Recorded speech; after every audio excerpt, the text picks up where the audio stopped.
dear ones. Welcome back to the studio. We had a wonderful 2 weeks off. Thank you so much. It was very restorative. We went to the beach for a day and we were very careful. I wore my mask and we were away from other people. So it was really lovely to get back to the beach again. So nice.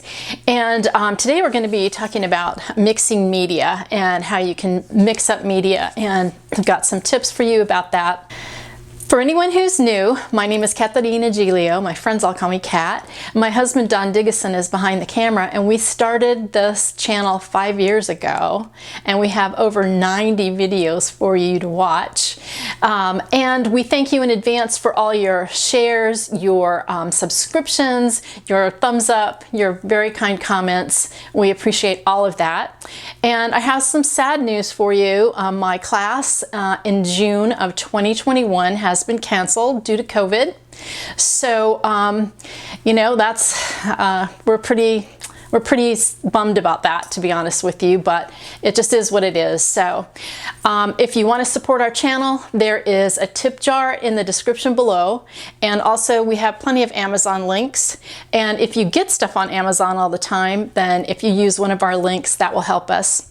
And the last way that you could support our channel is by clicking on my site, and Don will put that on the screen, and going to 142 Bis Gallery and buying a piece of art. We have free shipping in the United States. So we thank you from the bottom of our heart for supporting our channel. We so appreciate it. So I thought it would be fun today to do a mixed media piece on an old book page. And we're going to incorporate colored pencils, watercolor paint, and acrylic paint together to get this kind of look. And I'm using a photo from my very large photo library, and I'm sure you all have lots of photos too, and so you can use your own photos. In fact, that's the best thing to do. That's what I do in my professional work, is use my own photos. So if I want a picture of a nest or a flower or whatever to use as reference, that's what I use. So that's what we're going to be doing today, is we're going to recreate this in the studio. So I started with a piece of mixed media paper, and it's 4 by 5.5-ish. It can be any size you want. I don't even think this is right. These are just scraps that I was using. And I do this a lot because if I'm going to make a smaller piece that I want to incorporate in some other piece, my art journal or a board or, you know, a book or whatever, I just use a scrap to create that, because you got to use up those scraps, right? So basically just this piece of mixed media paper. And then I used my template, which this is a 6 by 6 template and a 3 by 3. And I just cut out a book page, an antique book page. Just, you know, trace it around with my pencil, cut it out, and then poked it on here. I used gel matte medium to do that. And not only did I glue it down, but I covered it with gel matte medium. And you want to make sure you do that, because otherwise your edges will lift up. You want to make sure you get a really good connection, and you want to make sure that you have a nice even coat. And there are a few reasons for that. For one thing, antique book pages are really thirsty. They're going to suck it all up. But the other reason is that you're not working on mixed media paper anymore, so it's not going to take as much abuse. So you've got to cover it with some plastic so that you can actually use it. Okay, we're going to get started. I'm going to start drawing the shape on here. I'm going to use my photo as my reference and just set this one aside, and we're going to redo it. So, okay, if you're not super skilled at drawing, it might be a little bit more challenging for you. So I chose a coneflower, and I don't really think this is striped. I think it was just the glare from the sun, but I remember taking it and thinking, oh, that would be really beautiful to play with in the studio, this you know, visual image. And and so you know, it's just one of many flowers. If you follow me on Facebook, you know I'm always taking photos of my garden and my flowers, and that I'm a, you know, avid gardener. So but anyway, so I'm just going to sketch it in, It doesn't have to be perfection. You're just using it as just you know, a guide. It's a reference photo. You're referring to it. It doesn't mean it has to be perfect. Now, if you are going to do something that's photoreal, of course, you would make it a little bit more. You'd have more integrity in the drawing, actually. Okay, so I've got this pretty much the way I think I want it. And now we're going to, and I used my black wing, and we have black wings on there. This is the, well, anyway, it comes in a set of 3, I believe, so you get that one anyway, so it doesn't really matter which one. Any pencil's gonna work, so. Okay, so now I'm going to start by using watercolor. And I'm gonna go, when you're mixing media, you want to think of the lightest, flattest thing first. So I'm going to use watercolor because it's gonna lay flat on the paper. And then we're going to add some definition with our pencils, and then we're going to create a really brighter color with our acrylic paint.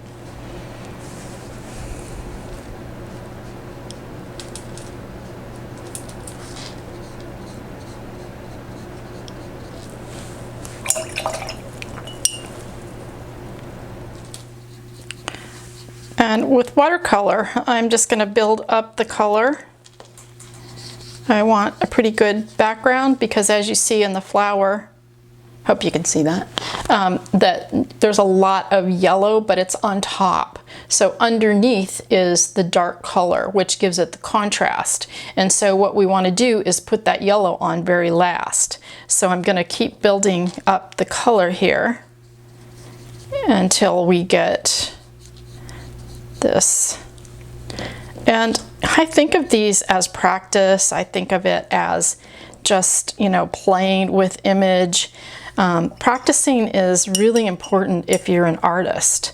You have to keep practicing. If you don't, you'll lose the skill of drawing, and it's really important to stay in tune with that. So I look at everything that I do as a form of practice.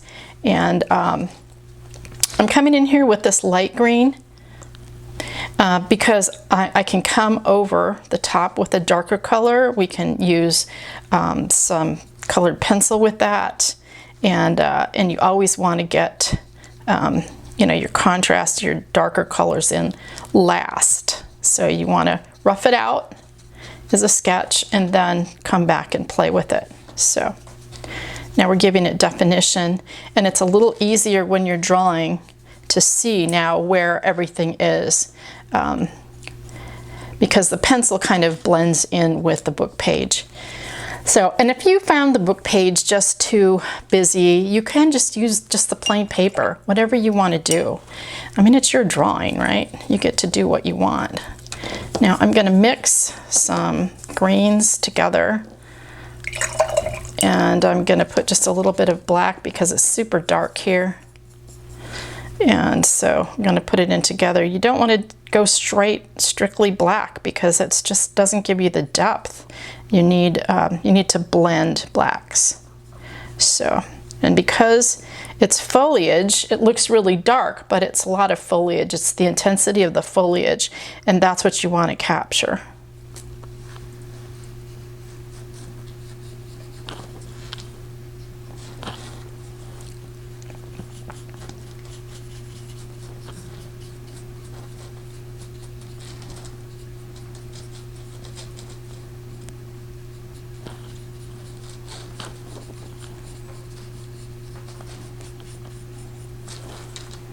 Okay, so I think I have that dark enough, and I want to come in and fill in some of the darker places around the petals and get this in here. Now, you can mix so many different kinds of media. I mean, whatever you have. If you have ink tints and you want to mix that, you know, watercolor and pen and ink used to be one of my absolute favorites when I was much younger. It was like, I just loved the combination. So you can mix that, you know, watercolor, pen and ink with some ink tints, and it's all mixing media.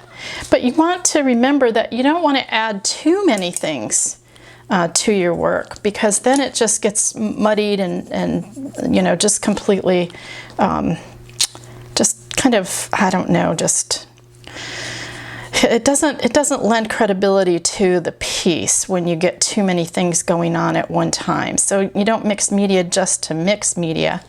I mix media because it's the way I can portray something in the very best light. I'm using this marine green to, is it marine green? Yes, marine green, to just come in and give a little bit of definition around my petals, to just make them stand out just a bit more. And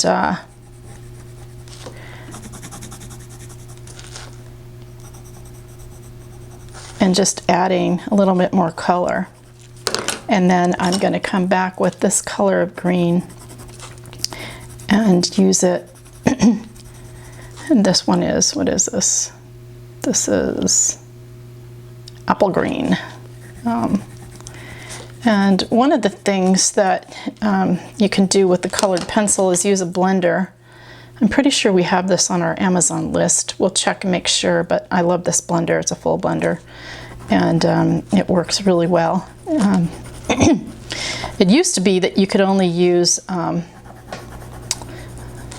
a white, you know, pencil. They didn't really have blenders when I first started using colored pencil, but blenders are super. They're just great. They just spread the color out and mix it all together. Okay, so I'm just adding this brown, which is, it's actually a mahogany red, but I really like the color of it. And so we're going to add that. And then remember, we're going to come on top of here, we're going to use white for the petals, and we're going to use yellow on top. So we're going to keep this little yellow center right here. Okay, so I'm going to put my watercolors away, and now I'm going to use this little palette. And I have titanium white, and I'm using yellow ochre, and I don't have a fluid, which I would prefer to use yellow, so I'm using this old Liquitex yellow, and because it's heavy body, I'm adding a little bit of water to it, which I don't normally do, because you know, you don't add water to acrylic paint, you add glaze, because, you know, use a glazing liquid, because if you add water, it's just going to dilute the paint, and it doesn't live very well diluted like that. So you add another chemical to it, which is the way you have to do it in order for it to be substantial and keep its integrity. So now I'm just coming back in with a little bit of the titanium white.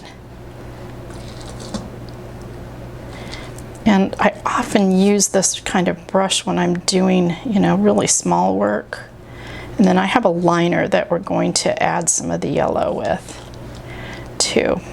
But really, whatever gets the job done. Don't get hung up on what kind of brush you have to use and, you know, all of that stuff. It's just one more thing to keep you from creating, right? If you get hung up on what kind of tool you have to have, or what kind of paper, it's got to be this or it's got to be that, you might find that something works even better for you than you know, what I'm doing. So just be open to possibility. Okay, so I'm just adding these little dots in here. And they change direction, and then they change color. And so I'm going from light to dark. If there's a little bit of paint left on your brush, then you won't really see it, because it'll just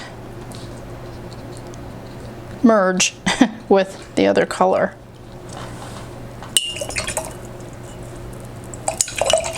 And now I'm going to switch up, and I'm going to use my liner brush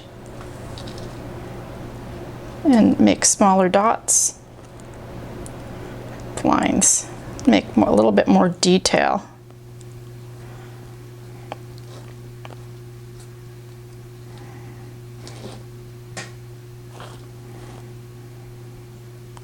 Okay. And then we're going to use the blender to go over that too, so that we're creating even more contrast and definition, and just changing it up from the original drawing a little bit, which is always so fun to do, you know. And you know, the other thing about when you're using a reference photo, you know, you don't have to make it exactly the way it looks, right? You can edit the details that you don't want. You know, if it's not good for your composition, you know, why would you put it in there, right? You just ignore that part and just edit it out, just like you would on a photo, right? If you have to crop something or edit something out, then you just do it. Okay, I think I'm ready to go in with a little bit of black and getting even darker. You can see that it's really dark here, so I'm just going to work on this. A little bit here. Create more definition. So we're getting there. I'm just going to add a little more yellow at the top because it's really yellow up here. And I want to make sure that you really can't see, you know, that it doesn't completely blend in together. Otherwise, what's the point of putting it there, right? Because it does stand out. It stands out, so. And then I'm going to come back with a black pencil and kind of fill that in.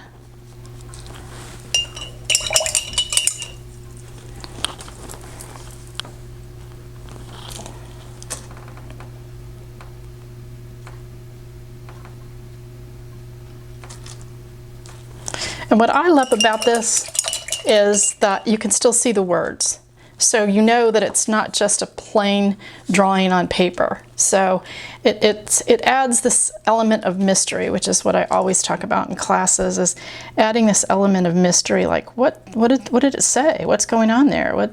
Why did she use that page? And you know, what does that mean? And you know, I mean, it's important.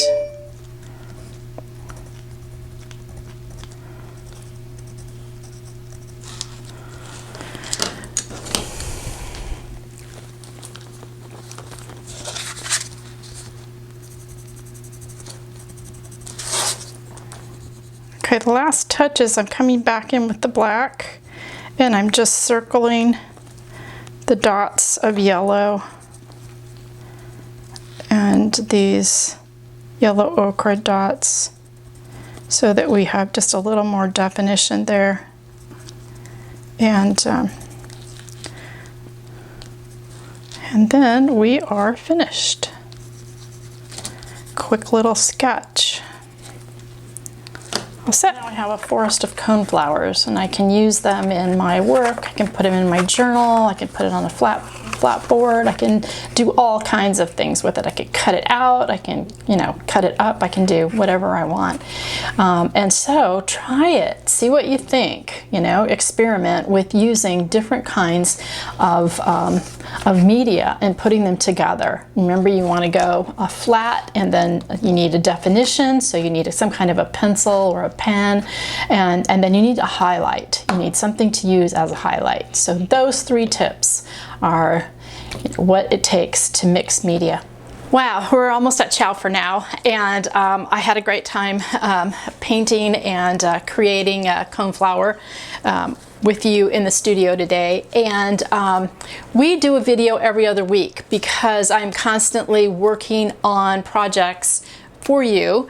And so this week I have been working on this, another mini book. Yes, I know you love them, I do too, to add to our collection. And this is a little burlap and cardboard book. And I'm still working on it. I've got an idea for the cover, and I can't wait to share it with you next time. So until we see you again, be well, take good care of yourselves. We are.